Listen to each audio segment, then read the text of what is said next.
Hello, everyone, and welcome back to the Man to Man Coverage Podcast. I'm your host, the Tan Man, and today, for episode 2, I have my normal co-host, Ben. How's it going, guys? Ben here. And today, the other day actually, the NFL, the 2010's All-Decade Team, so that means they, for offense, defense, special teams, and coaches, from the years 2010 through 2019, this are the best players through that time. Obviously, we're in a new decade, so the NFL had this list out, and I am pretty excited. So let's jump right into it with the offense all-decade team. Quarterbacks. There's only 2 quarterbacks picked. I think there should be at least 3, but they have 2, and they are Tom Brady of the New England Patriots and Aaron Rodgers of the Green Bay Packers. I think that they got this correct. I think that Brady and Rodgers have so many memorable moments this decade. Both won MVP twice this decade. You talk about Brady and the comebacks in the Super Bowls, all the clutch moments, Aaron Rodgers and the Hail Marys. I think these 2 are the best quarterbacks of this decade and the perfect pick. I agree. I think Tom Brady and Aaron Rodgers both deserve to be here. I can't think of anybody that deserves to be on here rather than these 2 guys. They're both excellent playmakers, and they both have so many memorable moments in the past decade. I know some people say Drew Brees, but Drew Brees does not have an MVP, and I just think that Rodgers and Brady are the 2 best. Next up here, when we go to running backs, we have Frank Gore, who's on the Bills, Colts, Niners, Marshawn Lynch from the Seahawks and Raiders, LaShawn McCoy from the Eagles and Bills, and Adrian Peterson of the Saints, Cardinals, Vikings, and Redskins, but mostly known for the Vikings. I think this list is perfect. I think what makes it great is that each running back is different at something. Frank Gore is like the every down bell cow back. LaShawn McCoy is very shifty. Marshawn Lynch is a huge playmaker, and I think AP's all of them combined. Yeah, I agree. Yeah, I like this running back list. You know, as a running back in high school, I love NFL running backs. But, even though Frank Gore in, the past 3 years hasn't played like he did at the beginning of the decade, he still doesn't negate what he did at the beginning of the decade, and it's still impressive, the numbers that he's putting up at, 500 or however old he is. Yeah. And then Marshawn Lynch, obviously on here for big reasons. His runs were absolutely ridiculous. Adrian Peterson and LaShawn McCoy are 2, all these guys are probably Hall of Famers. And, Shady McCoy and Adrian Peterson are definitely 2 of the best running backs to ever do it. And a lot of their production came through this decade, so... Yeah, I think you summed it up perfectly. Which running back do you think will be remembered most? I think it's Marshawn Lynch because he has the whole beast mode run, which was very inspirational. He had 2 of them. Obviously, the Saints playoff game, but he had one against the Cardinals. And plus, there's a whole you should have given him the ball at the one in the Super Bowl. So I think Marshawn Lynch will be the most known back from this decade, even though Adrian Peterson did win MVP in 2012. What's your take on that? Yeah. I think there will be more instances where Marshawn Lynch will come up because of things like the Super Bowl, right? And then there's obviously those Beastquake highlights. But I think Adrian Peterson is going to be remembered as being a much better running back because of his, talent and his numbers that he's put up. And he's still good. He had a pretty decent year with Washington. Pretty good, actually. Yeah, I think he ran for 1,000 yards the last 2 years with Washington. Or at least one of them. I know he did with one of them. But someone said Matt Forte. And, yeah, Matt Forte had 2. He had 4 1,000-yard seasons, but he kind of died down at the end of his career. So I think Matt Forte, if they had 5 running backs, he would be 5, but I don't think he beats out any of these guys. Darren Sproles is the flex guy. He's a running back. Yeah, and then I like Matt Forte too, but I think because he played a little bit in the other decade, that probably affects how he looks compared to these other guys in this decade. And I think all of these guys have a memorable moment from this decade, especially Marshawn Lynch shading AP. I don't think Matt Forte really has one. And Frank Gore, I want to touch upon.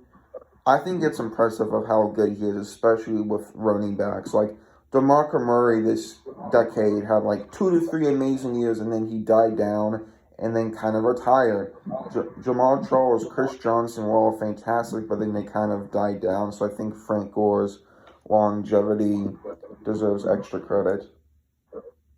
Yeah, I agree with that. Next up, wide receivers, we have Antonio Brown for the Steelers, Raiders, and Patriots. Larry Fitzgerald for the Cardinals, Calvin Johnson for the Lions, Julio Jones for the Falcons. Short and simple, I think this list is perfect. I think all of them have memorable plays. AB, I remember his debut against the Bears. He had that insane catch like Thursday night against Tennessee. Larry Fitzgerald had, that playoff game against the Packers. It was one of the best games I've ever seen. Honestly, though, Calvin Johnson had fantastic games against the Bengals and Cowboys, and then Julio's had so many games. I agree with this list. I don't think there's anyone else. I looked up Andre Johnson. I think he has the Matt Forte thing where Andre Johnson for the Texans, I think was better last decade. But yeah, I agree with this list perfectly. Yeah, me too. I don't have a problem with any of these guys. These are all super talented receivers, and I don't think you can put anybody above them. Yeah, even with AB's issues, he was still really good on the field. Well, that was only for 1 year, too, so I mean... True. Tight ends, Rob Gronkowski for the Patriots. I agree with this. Gronkowski was really dominant, probably the most dominant player at their position this decade. And then Travis Kelce for the Chiefs. I think Kelce was really good even before the Chiefs became in the spotlight. I think you could argue Jason Witten, but my counter against Jason Witten would be, I think Witten is just more consistent and reliable. I don't think he has the big playability of, say, Gronkowski and Kelce. I agree with that. I don't think you could put anybody over these two. I mean, Gronk is, you could argue he's the best tight end to ever play the game, especially if he would have been able to stay healthy his entire career. Well, he was definitely the most dominant tight end. Yeah. I mean, you couldn't guard him, you couldn't tackle him. You had to pretty much act like you were chopping a tree to take him down. It was ridiculous.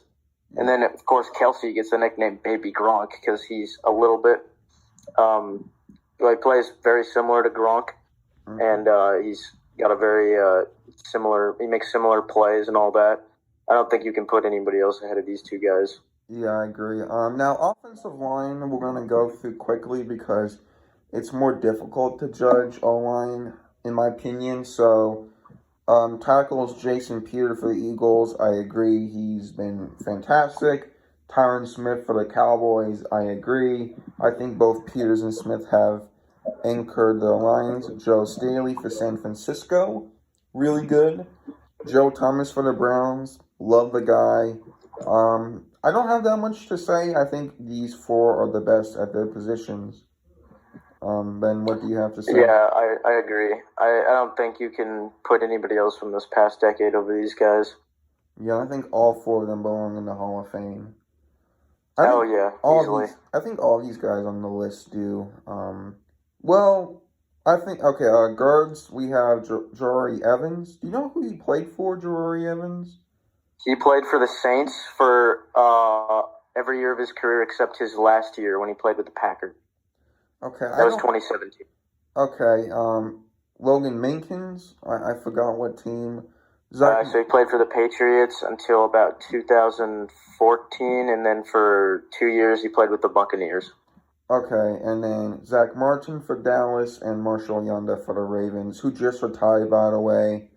Marshall Yanda, thank you. And then centers, we have Alex Mack for the Falcons, and then Marquise Pouncey. And Browns. And the Browns, and then Marquise Pouncey for the Steelers. If you guys can't tell, offensive line is not really my forte. Don't know, probably the football position I know the least about because it's really hard to judge on tape. But yeah, I agree. I think that the Steelers have a really dominant offensive line. They allow Le'Veon Bell to be really good. Alex Mack was, I think, really good. So I agree with this offensive line list. Yeah, I like the offensive linemen that they chose for center and Yeah. guards. I don't think I there's do really too. anybody else this past decade that's And been as Ben, consistent or dominant as these guys.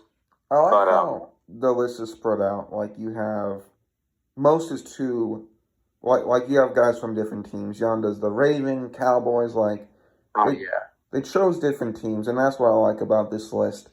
And then last but yeah, not least on offense, flex Darren Sproles.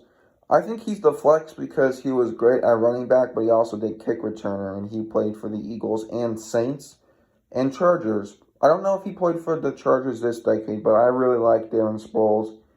He just retired, but I agree that he's really good. yeah. He's an exciting player to watch. Certainly one of the interesting cases since he was really short. But yeah, it was really fun to watch him play. He had some really good moves. Yeah, I agree. For this episode of the Man to Man Coverage Podcast. Next episode, we'll talk about the all decade teams in terms of defense, coaches, and special teams. So we'll see you all then, and take care and have a good day.